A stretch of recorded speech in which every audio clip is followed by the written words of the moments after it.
por tu Espíritu Santo para ser transformado a la imagen de tu Hijo. Y decimos amén. Seguramente usted tiene algo como esto. A lo mejor la mayoría, si no todos, tienen algo como esto. Esta es mi tarjeta de las vacunas que yo recibí del COVID o para el COVID. Aquí están las fechas y están los lugares en donde me tocó ir.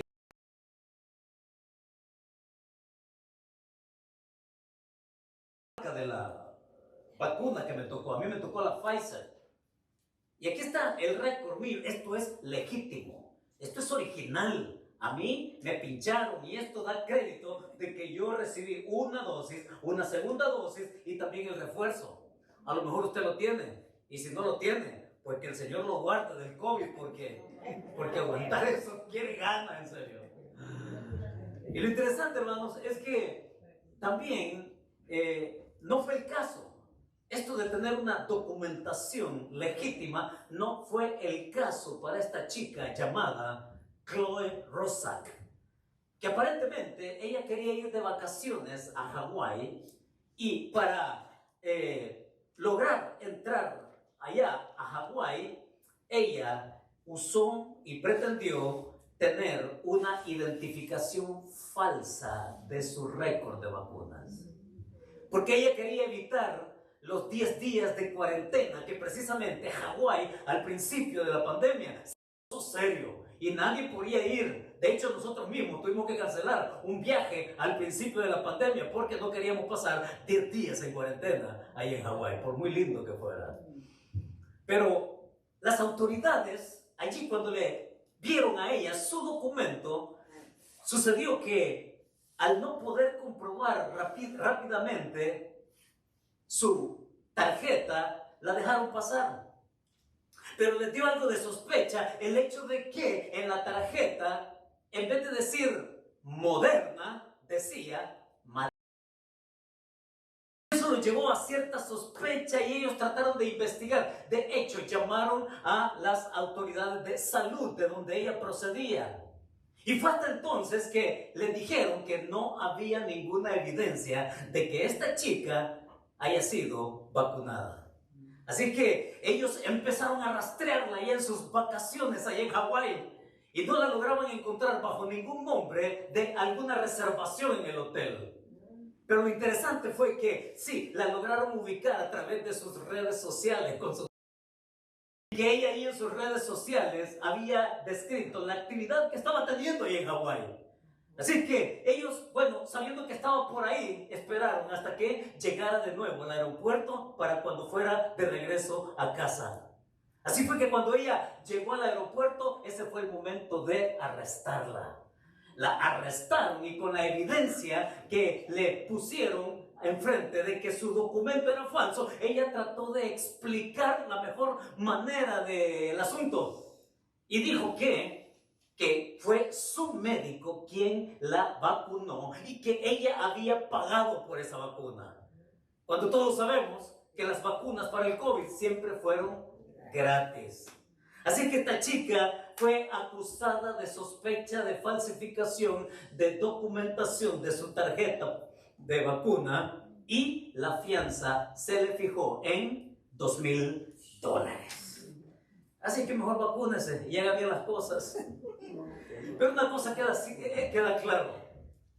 Queda en evidencia que algunas personas usarán la apariencia de un comportamiento adecuado en cualquier ámbito de la vida. Muchas personas en diferentes ámbitos de la vida pretenden un comportamiento adecuado cuando es todo lo contrario. De hecho, aparentar un comportamiento, por ejemplo, de enfermedad, solo por no ir a trabajar cuando está sano, es ese comportamiento de honestidad que alguien puede tener para infiltrarse en algún lugar y robar algo. Es ese comportamiento de espiritualidad sin tener frutos dignos de arrepentimiento, que sean reales y genuinos. Es ese comportamiento de una tradición religiosa sin sentido y sin vacío. Y cuando nosotros venimos a la Escritura, especialmente en un día como hoy, mis hermanos, hay alguien a quien no se le puede aparentar nada, y ese es Dios. Porque Dios conoce a cada persona en su interior y Él no tiene necesidad que nadie le dé referencia de nadie, porque aquí donde usted está sentado, aquí hoy conmigo, oiga, Dios nos conoce quienes somos en el interior. Y a Él no le podemos sorprender, porque Él nos conoce. Jesús conoce el interior de cada uno. Ante Él estamos al descubierto. Y es que con el Señor, Él sabe cuándo nosotros somos genuinos o cuándo nosotros queremos pretender algo. Cuando nosotros queremos tener un comportamiento que no es, aun cuando nos mezclemos entre la multitud. Aun cuando no querramos hacernos notar entre la multitud, Dios nos conoce a cada uno de nosotros, sepámoslo. Porque eso es lo que va a pasar en el pasaje aquí. Eso es lo que va a suceder allá en Juan capítulo 12, a donde vamos ahora mismo. Les invito a que tome su Biblia, saque su espada, tómela, ármese bien el día de hoy, porque juntos vamos a Juan capítulo 12, verso 12, por favor. Y mientras lo está buscando, vaya poniéndose de pie, por favor, porque vamos a leer los versículos del 12 al versículo 15 nada más, para empezar. Juan capítulo 12, versos 12 al 15.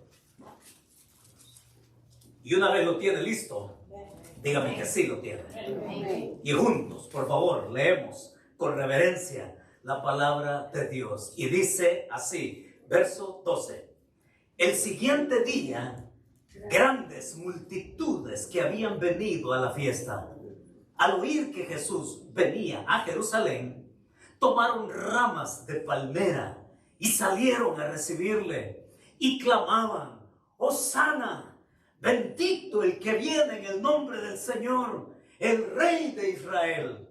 Y halló Jesús un asnillo y montó sobre él, como está escrito: no temas, hija de Sión, he aquí tu rey viene, montado sobre un pollino de asna.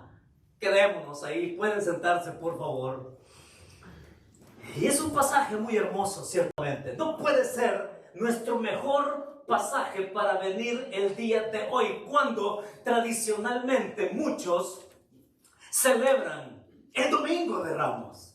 Cada quien lleva su palmera y cada quien se hace acompañar de algo así. Y parecen banderitas, ¿no?, de aquel tiempo, en donde Hosana, bendito el que viene en el nombre del Señor, etc. Pero mis hermanos, hay mucho de fondo.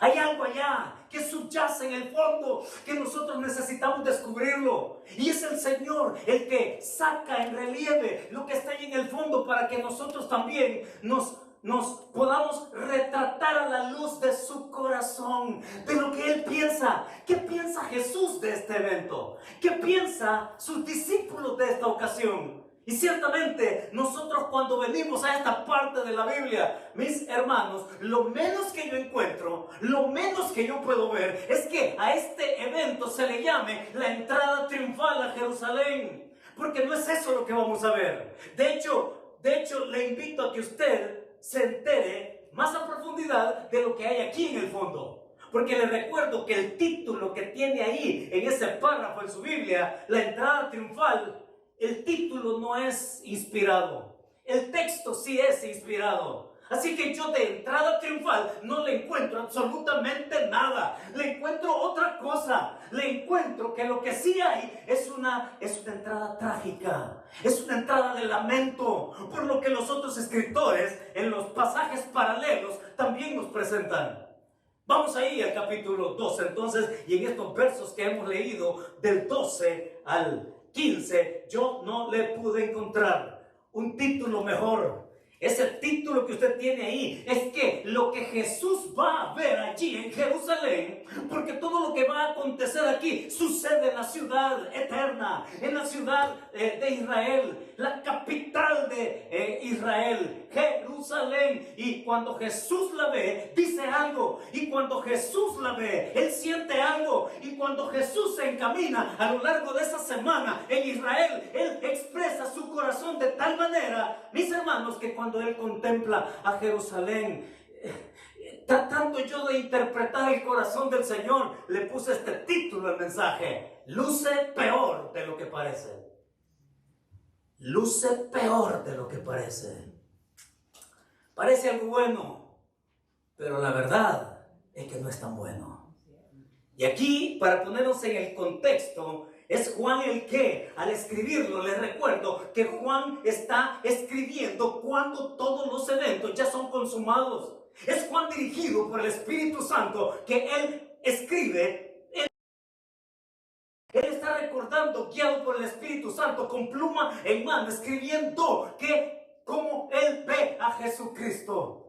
Y él describe la vida de Cristo a través de señales. De hecho, el Evangelio de Juan se conoce como el Evangelio de señales. Sí, son milagros, pero Juan usa esa idea, esa realidad de señales.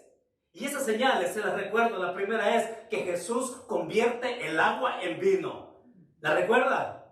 También esa otra señal, que Jesús cura al hijo de un noble. Jesús también cura a un paralítico. Jesús alimenta a una multitud. Jesús también camina sobre las aguas. Jesús de igual manera sana a un ciego de nacimiento. Y Juan se preocupa, y es con el propósito de que la vida de Cristo sea significativa, se guarda la última señal para este momento. Jesús ahí va a ser descrito por Juan, con esa última señal. Y capítulo 11, ese es el capítulo previo a lo que hemos leído, porque en el capítulo 11 de Juan lo que se nos describe es precisamente la resurrección de Lázaro. Esa es la resurrección de Lázaro, de ese hombre que mucha gente conocía, de ese que sabían dónde vivía, quiénes eran su familia, que lo vieron a él de vecino y tantas cosas. Muere. Y Jesús deliberadamente evita ir a la casa de Lázaro, según lo cuentan los evangelios, no para sanarlo, porque Jesús mismo, así, él muere y le dice a sus discípulos: vamos ahora a despertar a Lázaro porque él duerme.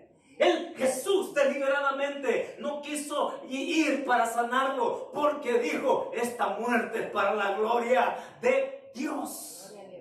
Hermanos, nos enfrentamos aquí a algo muy serio. Realmente nuestros tiempos merece que nosotros, nos pongamos con nuestros pies de plomo para que le demos significancia a lo que es ser un hijo de Dios, a lo que es ser un cristiano.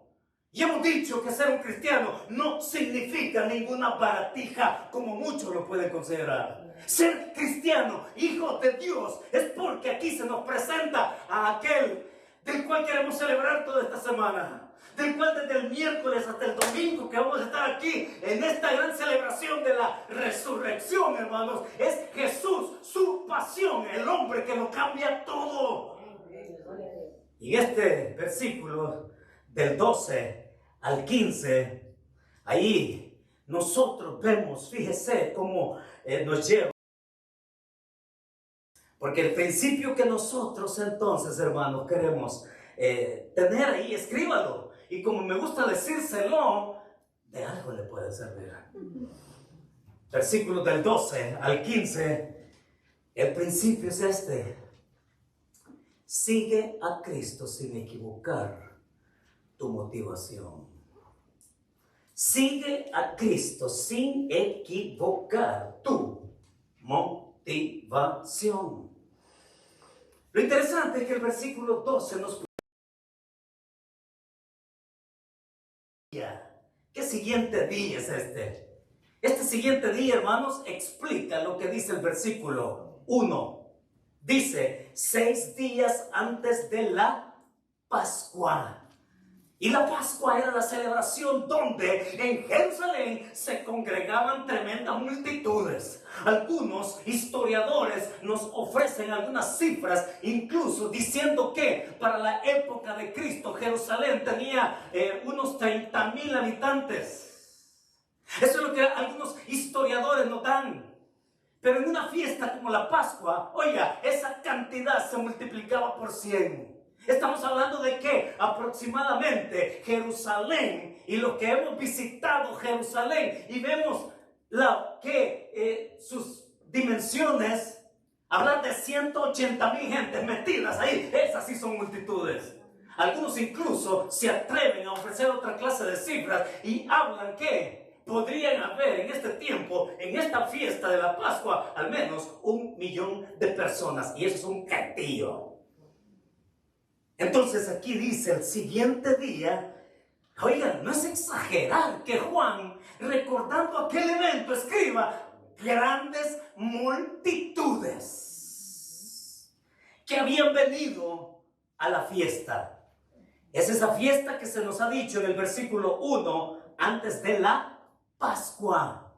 Es de esa Pascua que se ha dicho en el versículo 11, relacionando lo que ha ocurrido con Lázaro. Allá en el 11:55 dice, y estaba cerca la Pascua de los judíos. Y es así como ocurre lo que estamos leyendo. Es así como este principio, mis hermanos, en ese contexto es que flota, es que fluye, es que emerge este principio que nos pone en una realidad donde cada uno de nosotros tiene que revisarse, pero escarbar profundo ahí en el corazón. Hombre, ¿qué es lo que yo digo ser? ¿Y por qué razón yo estoy siguiendo a Jesucristo? Nos vamos a sorprender de cuánto muchas personas caen en lo que hemos dicho, en un comportamiento normal, pero que dista de una realidad.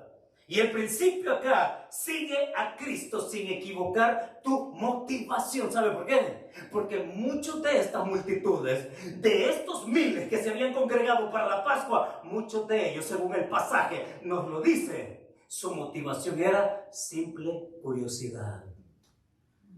Simple curiosidad. Habían venido a la fiesta.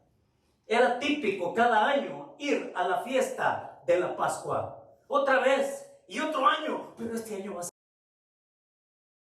Hermano, esta es la culminación de lo que todo el Antiguo Testamento ha estado hablando, de esa fiesta que Dios encomendó a su pueblo celebrarla en una fecha establecida. Cada 14 de Nisan ustedes van a celebrar la Pascua y van a recordar que en esa ocasión, esa Pascua, la primera Pascua que ustedes recuerdan en el Antiguo Testamento fue aquella cuando el cordero fue derramado en sangre y que esa sangre se pintó en los dinteles de las puertas. Esa fue la primera Pascua y esa Pascua va a quedar por generación tras generación, recordando algo de que Dios es el gran liberador de Egipto y que eso también va a llevar a una culminación. Hermanos, este año, cuando Jesús llega a Jerusalén, es el año de la culminación de la Pascua. Es por eso que Pablo y los otros escritores bíblicos van a decir con toda la fuerza de la inspiración del Espíritu Santo, Jesús es nuestra Pascua. Dígame a eso. Jesús es nuestra Pascua. Y oigan, ahí estaban los curiosos, miles, cientos de miles, dice el versículo 13, y tomaron ramas de palmera, salieron a recibirle, ¿sí? Y clamaban, Hosana, bendito el que viene en el nombre del Señor, y hasta con ritmo, ¿verdad? Bendito el que viene en el nombre del Señor. Los otros pasajes paralelos van a decir que estos, preguntándose qué está pasando, arrancan ramas y se unieron al grupo. Hermanos, muchos ahí.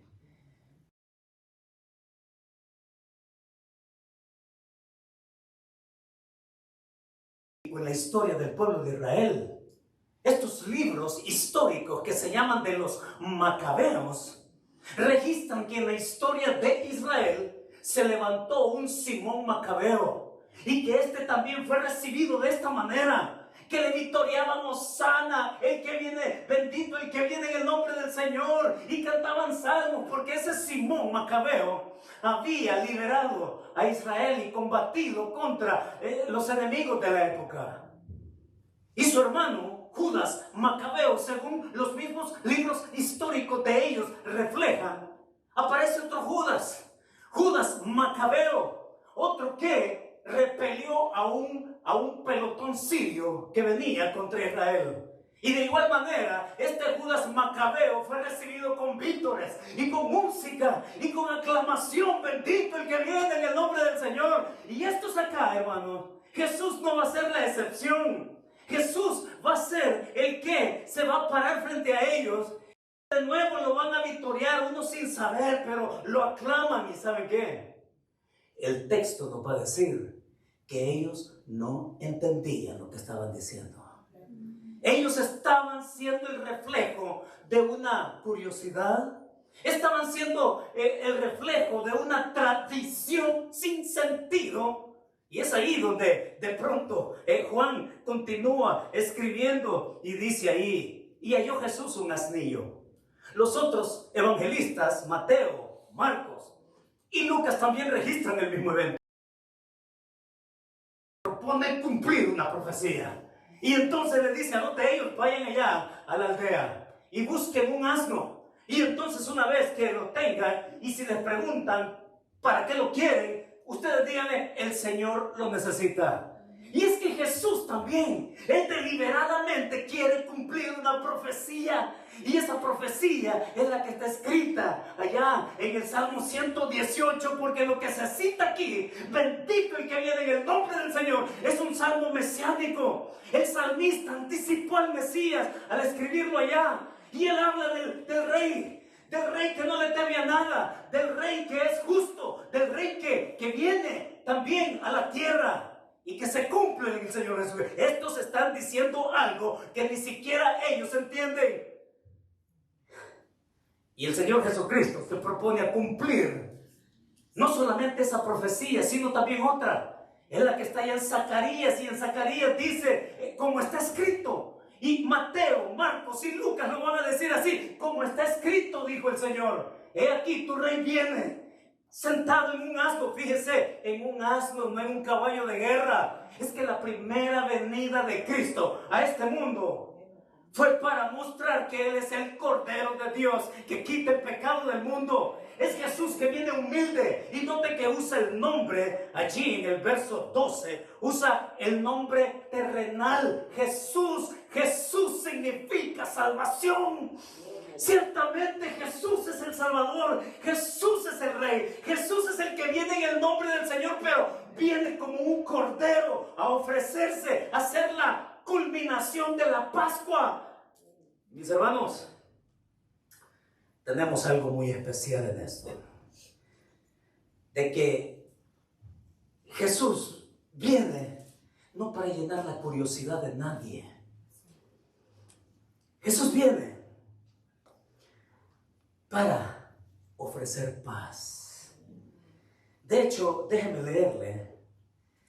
leerle qué pasó y cómo Lucas en sus palabras lo dice. Óigalo, por favor, préstele atención y usted coteje a lo que dice Lucas con lo que está diciendo Juan acá. Es Jesús allí en el capítulo, en Lucas 19. Dice allí, Lucas 19, en el verso 41. Dice allí: y cuando llegó cerca de la ciudad, estamos hablando de Jerusalén, dice, al verla, lloró sobre ella. Jesús se para ahí frente a esa ciudad. Es un llanto profundo que ni usted ni yo quizás lograríamos entender. Es allí que Jesús saca su corazón. Ese corazón que dice: oh, si también tú conocieses a lo menos en este tu día lo que es para tu paz. mas ahora están encubiertos de ti. Lucas, oigan lo que dice Mateo. Y cuando Jesús ya llega a Jerusalén y se mete a esa última semana de la cual estamos diciendo vamos a celebrar, pero vamos a celebrar con esto, hermano, así entendiéndolo, porque la fe es razonable. La fe no es para tontos, la fe no es para gente estúpida, la fe no es para gente retrógrada, la fe es para gente que entiende y que sabe valorar también desde allá, el interior de su alma, de su corazón, lo que Cristo ofrece. Yo no sé por qué no le quiere quedar claro a nadie allá afuera. Pero lo que Mateo dice acá, dice cuando Jesús ya está dentro de Jerusalén. Él dice ahí en el versículo 37 de Mateo 23, Jerusalén, Jerusalén, que matas a tus profetas y apedreas a los que te son enviados. Oiga, qué linda figura judaica. Mire qué hermosa figura la de Cristo. Y dice, ¿cuántas veces, dice, quise juntar a tus hijos como la gallina junta sus polluelos?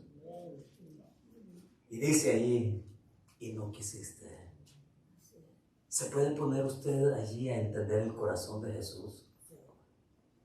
¿Podemos nosotros de alguna manera medir eso? Cuando Juan habla que Jesús llega y él se propone cumplir la profecía ya del Salmo 118, cuando Jesús se propone deliberadamente cumplir la profecía que Zacarías dijo, qué interesante, hermanos, porque es Jesús, oiga, que le da un significado real. Le da un significado contundente, porque cuando usted va allá a Mateo capítulo 23, sí búsquelo, porque oiga, usted no se puede ir sin leer lo que dice Mateo capítulo 23 con respecto a esa aclamación, bendito el que viene en el nombre del Señor, hosana en las alturas, porque el capítulo 23 de Mateo, allí, verso 37, dice, y bendito el que viene, es el Señor, el que es justo, el que es Rey. Y mis hermanos, la aplica Él a su segunda venida. Es allí en el versículo 37, 38. Porque os digo que desde ahora no me veréis hasta que digáis, bendito el que viene en el nombre del Señor. Y es Jesús que está adelantándose a su segunda venida. Ya no como cordero, ya no sentado sobre un asno. Ese Hijo de Dios eterno va a venir en un caballo blanco, dice Apocalipsis capítulo 19. Ese Dios eterno, Jesucristo, Él va a venir no como cordero, sino como juez a juzgar a las naciones. Ya no va a venir para derramar su sangre, Él va a venir a juzgar a cada uno. Tenemos, hermanos, de veras a la vista. Y cuanto más vemos cómo va este mundo, tenemos a la vista y más la venida del Señor. Y es lo que nos propone aquí Juan cuando él escribe sobre esto. Es allí cuando el Señor nos lleva a que nosotros entendamos, mis hermanos, que seguir a Cristo no es por la motivación equivocada. Mucha gente sigue a Cristo con una motivación temporal, con una motivación reducida. Siguen a Cristo por una necesidad temporal. Y saben que tener necesidades temporales, eso es válido, es genuino. Y Dios puede hacer eso. Mucha gente sigue a Cristo y dice, no, es que yo lo sigo porque necesito un trabajo, porque he pasado desempleado por mucho tiempo. ¿Y usted cree que Dios no puede hacer eso? Sí, pero esa no es la motivación primordial para buscar a Cristo. Cualquier persona puede decir, no, es que yo busco a Cristo porque mi matrimonio está en crisis. ¿Y usted piensa que Dios no puede restaurar un matrimonio? Puede hacer eso. y más todavía. Pero esa no es la necesidad primordial. Mucha gente dice, no es que yo tengo traumas de niño. Mi vida ha sido un desastre desde niño. Yo tengo heridas emocionales así muy profundas y yo quiero que Cristo me sane. Y usted piensa que Cristo no puede hacer eso.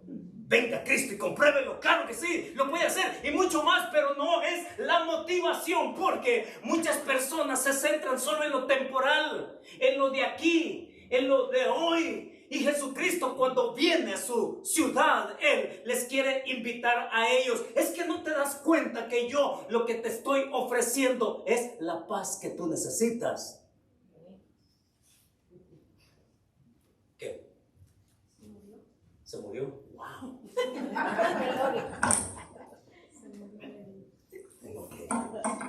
Después te cantamos algo fúnebre. Le damos un aplauso de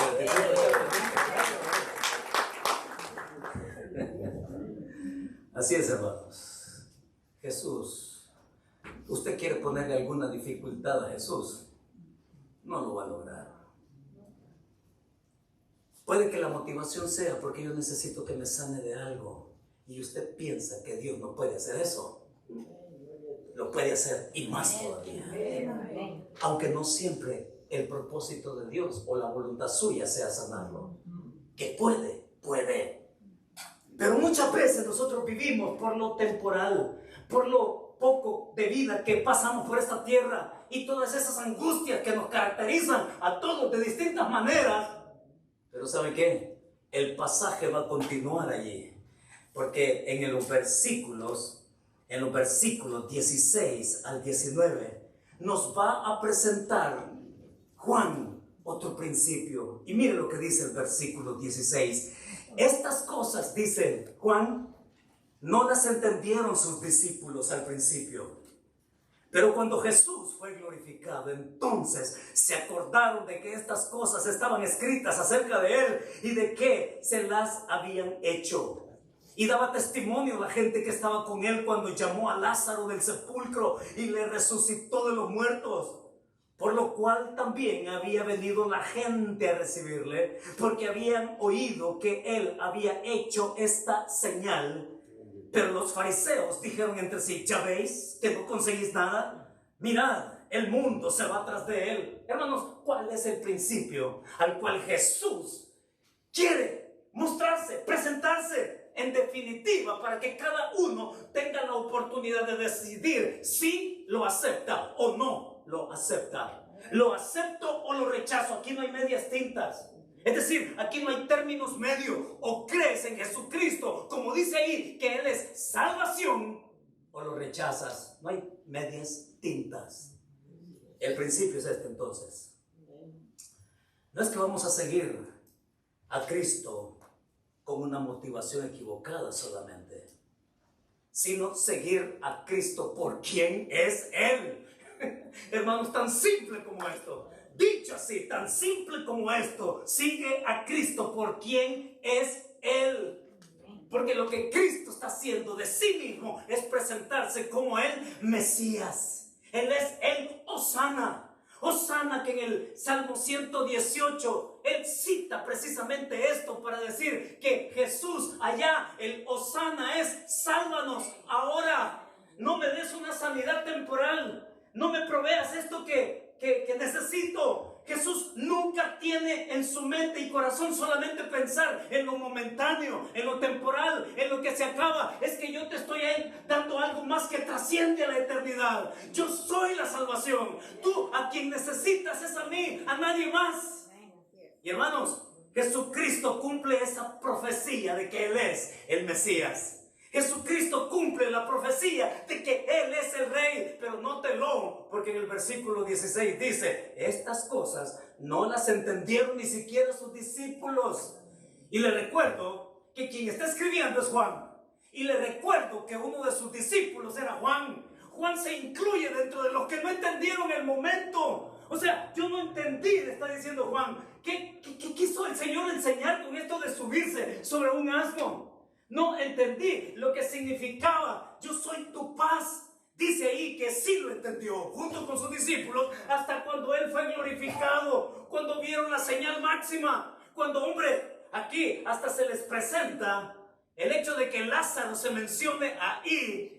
Dice que, mis hermanos, la gente que supo del evento aquel, explicado en el capítulo 11, dice que daban testimonio a aquellos que vieron, que estuvieron parados frente a esa tumba. Sí, nosotros estuvimos ahí cuando Él se puso frente a esa tumba. Nosotros escuchamos ese grito que le dijo: Lázaro, ven fuera. Y ese hombre, ese muerto, oiga, recibe la vida. Y ese maniatado sale, literalmente maniatado sale a la vista de todos, de que Jesús busca algo más que lo momentáneo. De hecho, le devuelve la vida. Y esa señal puesta en un hombre, en su amigo, en Lázaro, está ahí en su casa, precisamente en los versículos iniciales. Lo amaba a Lázaro, llora ante su tumba, pero lo llama desde la misma muerte: Lázaro, ven fuera. Y estos dicen que estaban ahí, lo oímos y vimos a ese muerto levantarse, salir de esa tumba. Y mis hermanos, ciertamente seguir a Cristo es por quién es Él. Y yo espero que usted sus dudas las despeje de una vez por todas. De no estar negociando: bueno, Señor, tú me tienes que demostrar algo más para que yo te siga. Estar negociando, forcejeando con el Señor, como que si el Señor tuviera algo más que demostrarle a alguien.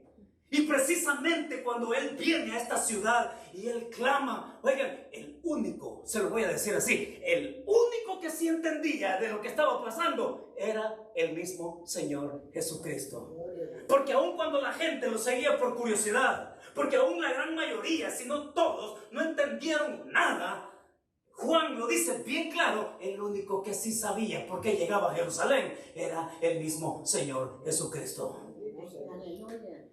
Él sabía lo que le tocaba. Y a pesar que la motivación de la gente era otra, ¿no? Dice: por lo cual también había venido la gente a recibirle. Versículo 18. Porque habían oído que Él había hecho esta señal de resucitar a un muerto. De veras, sí, ahí anda. Oigan, Lázaro era la evidencia andante de esa señal. Sí, ahí está, míralo, ahí va con Él.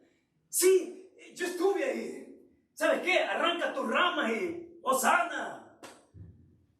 Mis hermanos, nosotros tenemos algo que decidir. Necesitamos algo que entender, porque la mayor obra poderosa de Jesús, óiganlo, es la que vamos a celebrar el próximo domingo.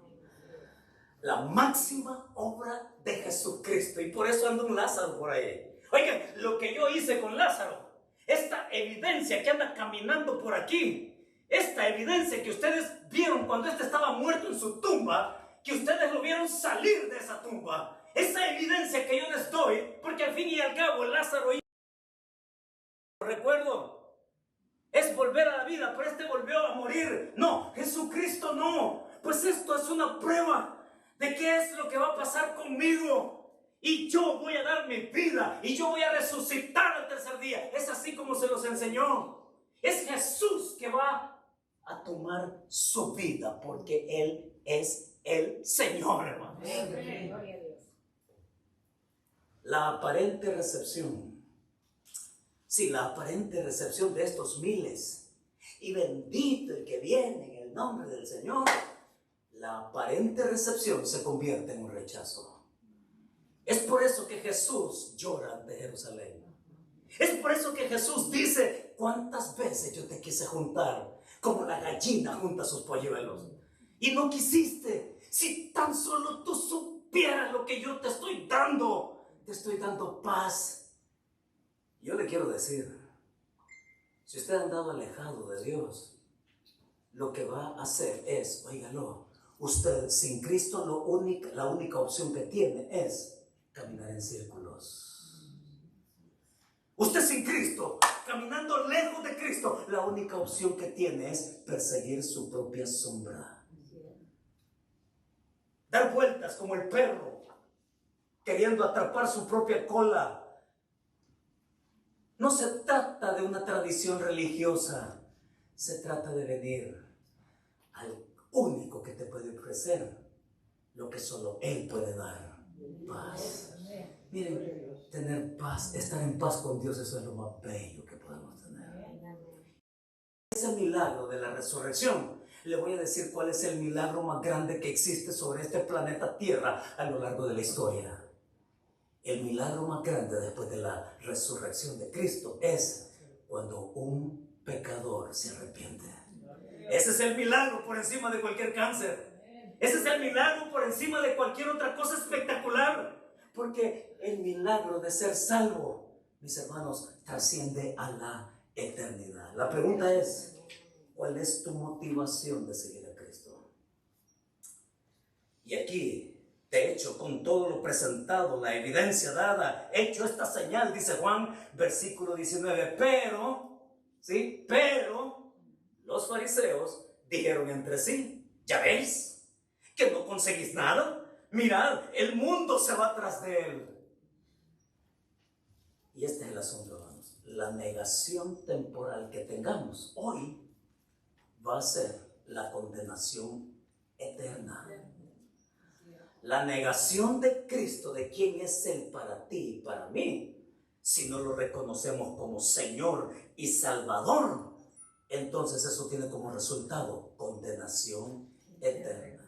Así que Jesús entra a Jerusalén, decidido a lo que va a continuar el día lunes, martes, miércoles, jueves, el viernes de la crucifixión. Y lo interesante es que Jesús Él sí siempre supo lo que estaba pasando. Mire lo que dice el versículo 23 y con esto cerramos. Dice el versículo 23 en palabras de Jesús: Jesús les respondió diciendo: ha llegado la hora para que el Hijo del Hombre sea glorificado. Jesús era el único que sabía por qué había llegado a Jerusalén. A morir, a ser el Cordero Pascual, a ser la culminación de la Pascua. Jesús es nuestra Pascua. Así que, hermanos, ahora mismo nosotros nos enfrentamos a algo. Y ese algo es: ¿por qué tú sigues a Cristo? ¿Cuál es tu motivación? ¿Curiosidad? ¿Lo sigues porque piensas que a lo mejor todavía falta algo que te pruebe?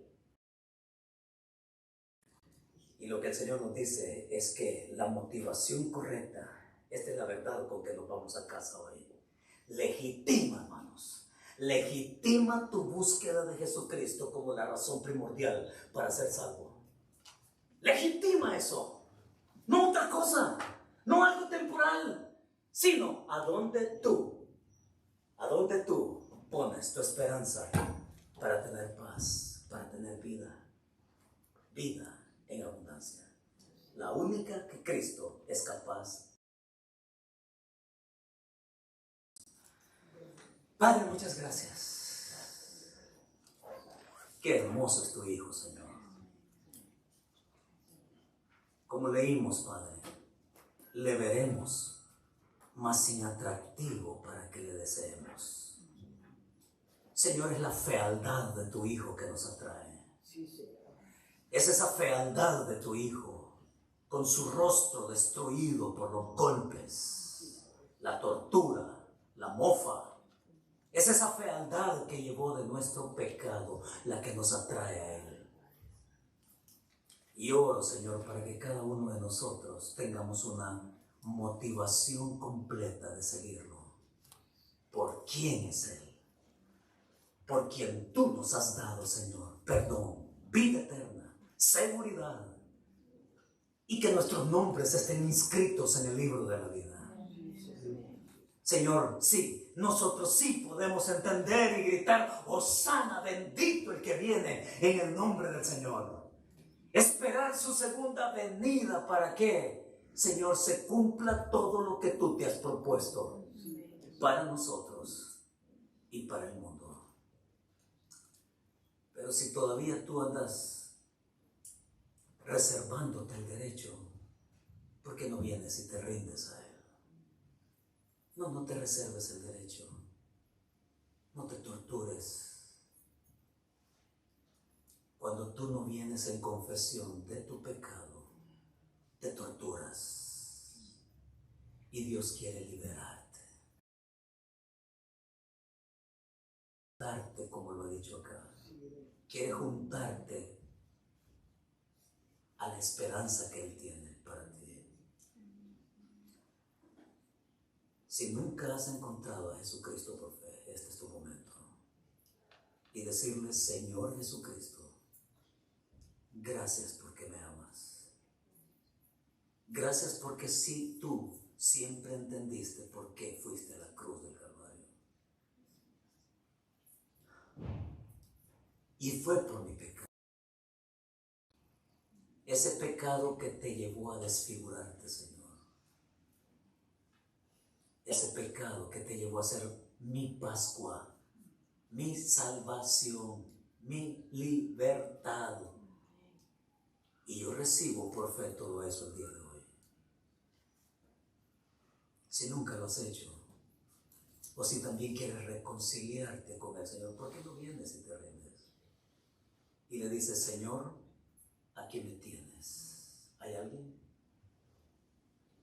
¿Hay alguien que quiera recibir al Señor como su Salvador? Reconciliarse con Él y venir: Señor, vengo a tus brazos, tómame. ¿Hay alguien? Padre, muchas gracias, porque tú conoces quiénes somos. No podemos pretender nada delante de ti. Tú conoces, Señor, nuestra necesidad.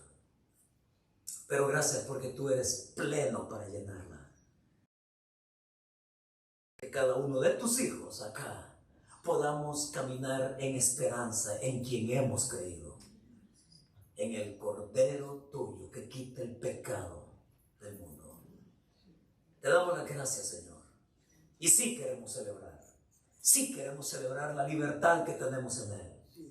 Y caminar, Señor, en esperanza hasta su próxima venida.